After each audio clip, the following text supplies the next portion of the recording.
آج سے ہزاروں سال پہلے جزیرہ عرب کے جنوبی علاقوں میں یمن کے گرد و نواح میں ایک شہر آباد تھا جسے سبا کہتے تھے۔ اس شہر میں رہنے والوں کو قوم سبا کہا جاتا تھا۔ یہاں کے لوگ نہایت ہی نعمتوں اور راحتوں میں تھے۔ ہر طرف لہلہاتی فصلیں اور پھلوں سے لت پت درخت موجود تھے، مگر یہ قوم شرک میں مبتلا تھی اور سورج کی پوجا کیا کرتی تھی۔ جب وہاں کے بادشاہ شراجیل بن مالک کی موت ہوئی تو اس کی بیٹی بلقیس نے حکومت کی بھاگ دوڑ سنبھالی۔ بعض محرکین نے لکھا ہے کہ بلقیس کے والدین میں سے ایک جنات میں سے تھے، مگر اس نظریے کی کوئی واضح دلیل نہیں ملتی۔ ملکہ بلقیس ایک قابل عورت تھی جس نے یمن پر 9 سال خوبصورتی سے حکومت کی تھی۔ دنیا کے بیشتر علاقوں میں جو تجارت ہوتی تھی وہ سبائیوں کے ہاتھ میں تھی۔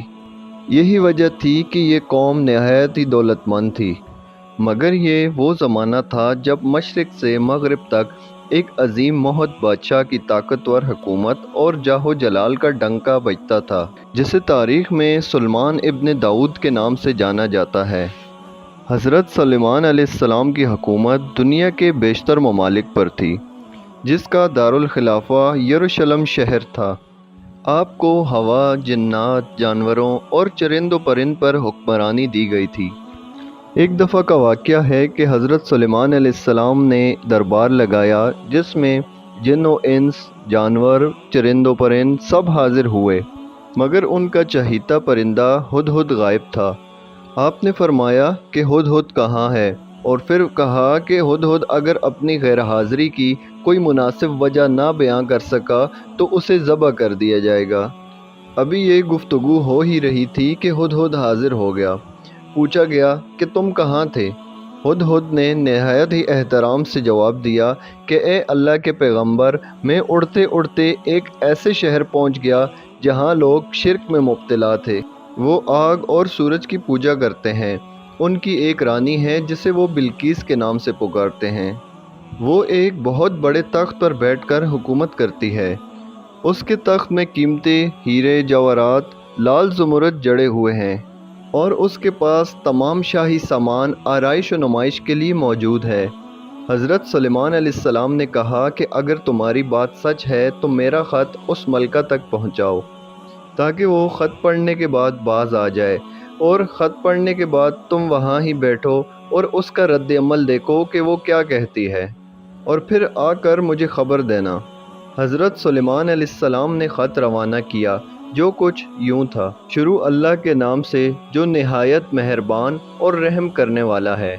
یہ عزت والا خط سلیمان ابن داؤد کی طرف سے ملکہ سبا بلقیس کی طرف ہے۔ جو ہدایت کی پیروی کرے اس کے لیے سلامتی ہے۔ مجھ پہ غلبہ اختیار نہ کرو، میرے مقابلے میں سرکشی اختیار نہ کرو، بلکہ فرما بردار اور مطیع ہو کر میرے پاس آ جاؤ۔ یہ خط دراصل ملکہ سبا اور اس کی قوم کی طرف دعوت اسلام کا تھا۔ ہدہد نے یہ خط لے جا کر ملکہ بلقیس کی گود میں گرا دیا۔ ملکہ کے دربار پر اس وقت قریب 300 سردار بیٹھے تھے۔ انہوں نے یہ جب خط پڑھا تو طیش میں آ گئے اور کہا کہ یہ ہماری توہین ہے اور ہمیں اس کا سخت جواب دینا چاہیے۔ مگر ملکہ انتہائی ذہین تھی۔ خط سے پتہ چل رہا ہے کہ یہ کوئی عام شخص کا خط نہیں ہے، خدا کا کوئی پیغمبر ہے، لہٰذا ہمیں حکمت سے کام لینا چاہیے۔ اس نے کہا کہ میں حضرت سلیمان علیہ السلام کی طرف ایک تحفہ بھیجتی ہوں۔ اگر انہوں نے قبول کر لیا تو وہ بادشاہ ہیں اور میں ان سے جنگ کروں گی، لیکن اگر انہوں نے تحفہ قبول نہ کیا تو میں ان کی پیروی کروں گی، کیونکہ وہ نبی ہیں۔ ہدہد یہ ساری گفتگو سن رہا تھا۔ اس نے آ کر حضرت سلیمان علیہ السلام کو ساری بات بتا دی۔ حضرت سلیمان علیہ السلام نے جنات کو حکم دیا کہ شہر میں داخل ہونے والے راستے پر سونے چاندی کی اینٹوں کا فرش بچھا دیا جائے۔ راستے کی دونوں جانب سونے کے عجیب الخلقت جانور کھڑے کر دیے جائیں۔ وزراء اور عمال سلطنت کی تمام کرسیوں کو سونے کا کر دیا جائے۔ دربار کو ہیرے جواہرات سے مزین کر دیا جائے۔ ادھر بلقیس نے حضرت سلیمان علیہ السلام کے لیے تحائف روانہ کیے، جن میں سونے کی اینٹیں، جواہرات، غلام، کنیزیں اور ملکہ کا ایک خط بھی تھا۔ جب یہ تمام تحائف لے کر قاصد حضرت سلیمان علیہ السلام کے دربار میں پہنچے، انہوں نے یہ سب دیکھا تو شرمندہ ہوئے۔ حضرت سلیمان علیہ السلام نے ملکہ کے قاصد سے کہا، کیا تم لوگ مال سے میری مدد کرنا چاہتے ہو؟ دیکھ لو، اللہ تعالیٰ نے مجھے اتنا کچھ دیا ہے جتنا تمہیں بھی نہیں دیا، لہٰذا تمہارا تحفہ تمہیں مبارک ہو، لہٰذا تم اپنے تحائف کے ساتھ واپس جاؤ اور اپنی ملکہ سے کہنا کہ ہمارا انتظار کرے، ہم انتہائی زبردست لشکر لے کر آئیں گے۔ جب یہ خبر ملکہ بلقیس کو ملی تو وہ سمجھ گئی کہ واقعی یہ اللہ کے نبی ہیں، لہٰذا ملکہ بلقیس نے جنگ کے بجائے حضرت سلیمان علیہ السلام کے دربار میں جا کر اطاعت کرنے کا فیصلہ کیا۔ جب حضرت سلیمان علیہ السلام تک یہ پیغام پہنچا تو آپ نے اپنے درباریوں سے کہا کہ تم میں سے کون ہے جو ملکہ کے آنے سے پہلے اس کا تخت میرے دربار میں لے کر آ جائے؟ ایک دیو ہیکل جن نے کہا، آپ کا دربار برخاست ہونے سے پہلے وہ تخت میں یہاں لا سکتا ہوں، میں اس کام کی پوری قوت رکھتا ہوں اور امانت دار بھی ہوں۔ پھر ایک اور شخص جس کے پاس کتاب کا علم تھا، اس نے کہا، میں یہ تخت آپ کو آپ کی پلک جھپکنے سے پہلے ہی لا دوں گا۔ تو پھر حضرت سلیمان علیہ السلام نے اس تخت کو اپنے پاس رکھا ہوا دیکھا اور پکار اٹھے، یہ میرے پروردگار کا فضل ہے تاکہ وہ مجھے آزما سکے کہ میں شکر کرتا ہوں یا ناشکری کرتا ہوں۔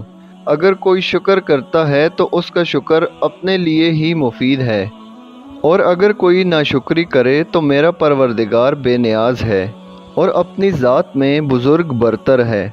مفسرین کے مطابق وہ شخص حضرت سلیمان علیہ السلام کا کوئی دوست تھا جس کا نام آصف ابن بخیہ بتایا جاتا ہے، اور بعض نے لکھا کہ وہ آپ کا خالہ زاد بھائی تھا۔ کہا جاتا ہے کہ اس تخت کی لمبائی 80 ہاتھ، عرض 40 ہاتھ اور اونچائی 30 ہاتھ تھی۔ اس تخت میں موتی، سرخ یاقوت اور زمرد جڑے ہوئے تھے۔ حضرت سلیمان علیہ السلام نے اس تخت میں رد و بدل کر دیا اور اسے پہلے سے بھی بہتر بنا دیا۔ جب ملکہ بلقیس حضرت سلیمان علیہ السلام کے دربار میں حاضر ہوئی تو آپ نے پوچھا کہ کیا تمہارا تخت بھی اسی طرح کا ہے؟ اس نے کہا کہ گویا یہ تو بالکل ہو بہو ہے، اور ہمیں تو پہلے ہی معلوم ہو گیا تھا اور ہم فرما بردار ہو چکے ہیں۔ بلقیس کے آنے سے پہلے حضرت سلیمان علیہ السلام نے ایسی عمارت بنانے کا حکم دیا جس کا فرش شیشے کا ہو اور نیچے پانی جاری ہو، پانی میں مچھلیاں اور دوسرے آبی جانور ہوں۔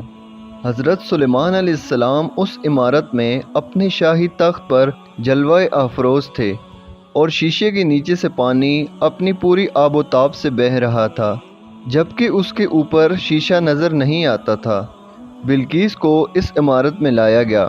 اس نے جب یہ دیکھا تو وہ سمجھی کہ یہ پانی کا ایک خول ہے، لہٰذا اپنی پنڈلیوں سے کپڑا اٹھا لیا۔ حضرت سلیمان علیہ السلام نے کہا، یہ تو شیشے کا چکنا فرش ہے، جس پر وہ شرمندہ ہوئی اور پکار اٹھی کہ اے میرے پروردگار، میں سورج کی پوجا کر کے شرمندہ ہوں، اور میں نے اب سلیمان کے ساتھ اللہ رب العالمین کی اطاعت قبول کر لی۔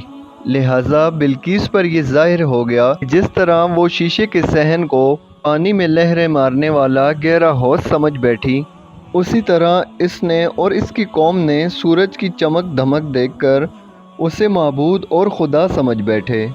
اسے اپنی فحش غلطی پر نہایت ہی شرمندگی ہوئی۔